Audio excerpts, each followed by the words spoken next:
New জেনারেশনের সব সময়ের পছন্দের সেই পাস্তা আজ বানিয়ে নেব রেস্টুরেন্টের স্টাইলে একদম ঘরোয়া উপকরণে বাড়িতেই। জেনে নিন হোমমেড পাস্তা বানাতে ঠিক কী কী ভুল হয়, কী কী উপকরণ লাগে আর পরিমাণটাই বা সঠিক কী। রুটির আটা যদি কখনো বেঁচে যায় তখনও কিন্তু এইভাবে পাস্তা বানিয়ে দেখবেন, বাচ্চার মুখে কিন্তু হাসি দেখতে পাবেন। সকলেই বানাতে পারবেন এতটাই সহজ করে রান্নাটা শিখে নিতে সঙ্গে রইলাম আমি ঋতুপর্ণা। আপনারা দেখছেন ঋতুর রান্নাঘর। ময়দা শরীরের জন্য অতটা ভালো নয়, সেই জন্য আমি এখানে আটাই ব্যবহার করব। আটা নিয়েছি 1 কাপ। আটাটা মেখে নেব। এখানে দিয়ে দিচ্ছি স্বাদ মতো নুন আর ময়ানের জন্য দিয়ে দিচ্ছি সামান্য একটু সাদা তেল। এরপরে পুরো জিনিসটাকে একটু মিশিয়ে নিচ্ছি।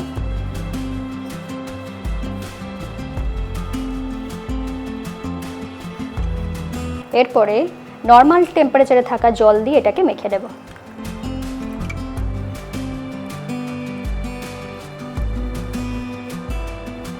যেমন করে আমরা রুটির আটা মাখি ঠিক সেই রকম করে মেখে নিতে হবে, খুব বেশি নরম নয় আর খুব বেশি শক্তও নয়। দেখুন আটাটা ঠিক এইরকম হবে, খুব বেশি নরমও নয় আর খুব বেশি শক্তও নয়। এটাকে একটু রেস্টে রেখে দেবো। এরই মধ্যে দেখে নেব আর কি কি লাগছে।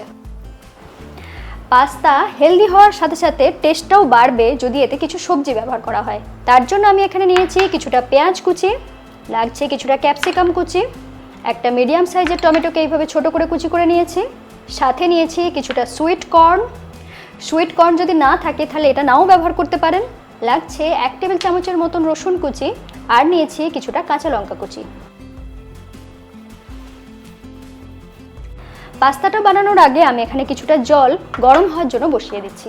সাথে দিয়ে দিচ্ছি স্বাদ মতো নুন আর দিয়ে দিচ্ছি সামান্য একটু তেল। তেলটা এখানে অবশ্যই ব্যবহার করবেন, তাহলে পাস্তাটা একটার সাথে একটা লেগে যাবে না।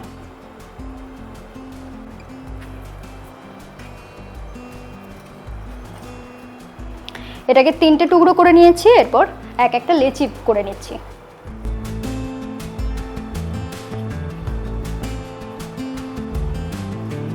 এরপর এটাকে রুটির মতন করেই বেলে নিচ্ছি।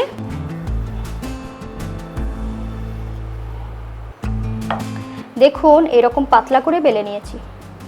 এরপর আমি এটাকে কেটে নেব, তার জন্য পিজা কাটার ব্যবহার করছি, আপনারা কিন্তু ছুরি দিয়েও কেটে নিতে পারেন। প্রথমে সাইডের এই অংশটাকে কেটে বাদ দিয়ে দিচ্ছি।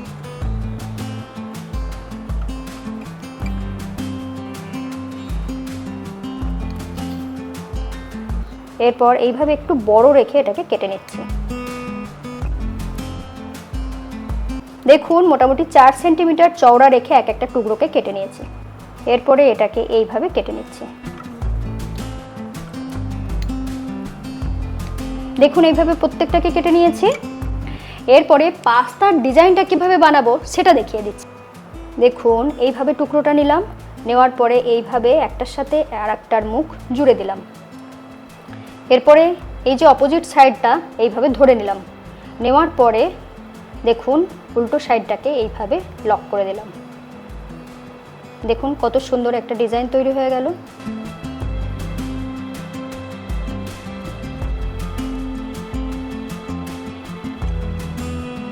দেখতেই পেলেন ডিজাইনটা খুব সহজ। আপনাদের সুবিধার জন্য আরও একবার দেখিয়ে দিচ্ছি। এরকম একটা টুকরোকে এইভাবে দুটো অপোজিট সাইডকে জুড়ে দিলাম, দেওয়ার পরে এই দুটো দিক ধরে নিলাম, নেওয়ার পরে এইভাবে মুড়ে একটু এরকম টান দিলেই হয়ে যাবে।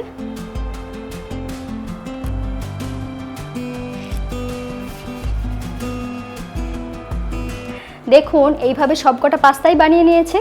এদিকে জলও ভালো মতো ফুটে গিয়েছে।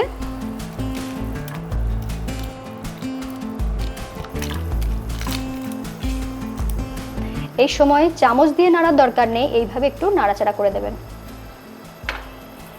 দেখুন এরই মধ্যে কালারটা চেঞ্জ হয়ে গিয়েছে, মানে অলমোস্ট সিদ্ধ হয়েই গেছে।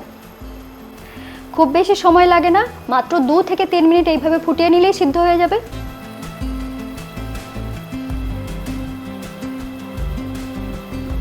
দেখুন পুরোপুরি সিদ্ধ হয়ে গিয়েছে। দেখুন একদম ভেসে উঠেছে, মানে পুরোপুরি সিদ্ধ হয়ে গিয়েছে।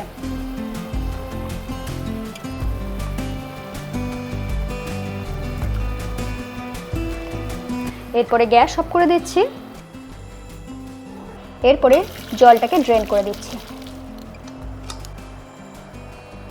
এরপর আমি বানিয়ে নেব হোয়াইট সস। আমি এখানে তেল ব্যবহার করছি, তবে আপনারা চাইলে বাটারও ব্যবহার করতে পারেন। তেল হালকা গরম হয়ে গিয়েছে। এরপর এখানে দিয়ে দিচ্ছি 2 টেবিল চামচ ময়দা। ময়দাটাকে একটু লো ফ্লেমে রেখে ভেজে নেব। দেখুন ময়দাটাকে একটু ভাজা ভাজা করে নিয়েছি, কাঁচা গন্ধ চলে গিয়েছে। এরপর এখানে দিয়ে দেব 1 কাপ দুধ। এরপরে এটাকে ভালো মতো মিশিয়ে নিচ্ছি। এই সময় দুটো জিনিস খেয়াল রাখবেন, গ্যাসটা থাকবে লো ফ্লেমে আর এইভাবে সবসময় নাড়াতে থাকতে হবে, না হলে কিন্তু তলায় জমে যাবে ময়দাটা। দেখুন আস্তে আস্তে গাঢ় হয়ে আসছে।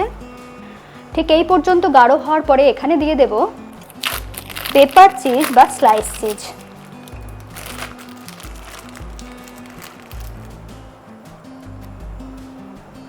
দুটো আমি এখানে ব্যবহার করছি। এরপরে আবারও এটাকে মিশিয়ে নিচ্ছি। চিজটা কিন্তু এখানে অবশ্যই দেওয়ার চেষ্টা করবেন, তাহলে স্বাদটা অনেক বেশি ভালো হয়। দেখুন চিজটা একদম সুন্দরভাবে মেল্ট হয়ে গিয়েছে আর হোয়াইট সসটাও কত সুন্দর গাঢ় হয়ে গিয়েছে। হোয়াইট সস একদম রেডি। এখানে আমি আর কিচ্ছু মেশাচ্ছি না, চলে যাব পরবর্তী স্টেপে। কড়া বসিয়ে নিয়েছি আর দিয়ে দিচ্ছি 1 চা চামচ তেল। তেল গরম হয়ে গিয়েছে। এরপর দিয়ে দিচ্ছি রসুন কুচি, কাঁচা লঙ্কা কুচি, একদম ছোট করে কেটে রাখা পেঁয়াজ কুচি, টমেটো কুচি, ক্যাপসিকাম কুচি আর সব শেষে দিয়ে দিচ্ছি সুইট কর্ন।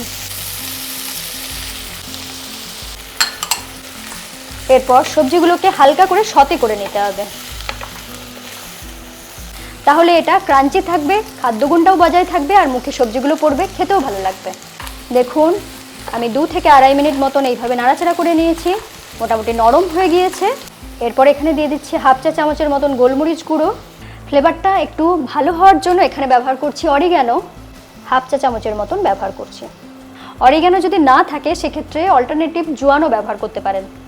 এই সবজিগুলোর মতনই আমি সামান্য একটু নুন ব্যবহার করছি। এরপর একটু নাড়াচাড়া করে নিলাম।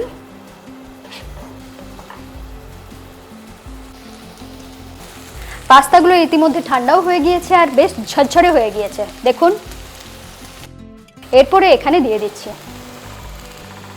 এরপরে সবজির সাথে পাস্তাগুলোকে একটু নাড়াচাড়া করে নিচ্ছি।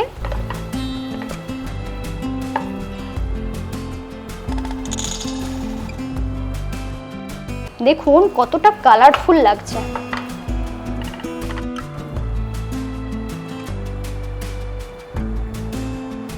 খুব বেশিক্ষণ না, 1 থেকে 1.5 মিনিটের মতন এইভাবে নাড়াচাড়া করে নিয়েছি। এরপর হোয়াইট সসটা এখানে দিয়ে দেব। এরপরে এইভাবে হোয়াইট সসটাকেও মিশিয়ে নিচ্ছি। এরপরে দিয়ে দিচ্ছি কিছুটা চিলি ফ্লেক্স আর দিয়ে দিচ্ছি কিছুটা ধনেপাতা।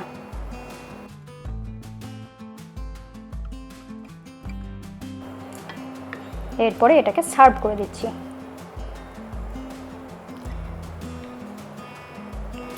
দেখতেই পেলেন এত সহজে আটা দিয়ে এমন সুন্দর একটা হেলদি পাস্তা তৈরি হয়ে গেল।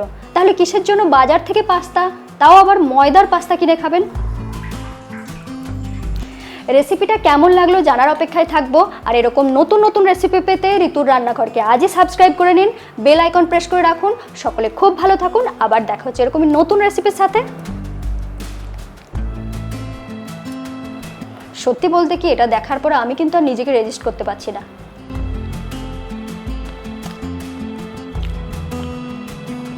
আপনারও কি তাই মনে হচ্ছে? তাহলে বানিয়ে ফেলুন।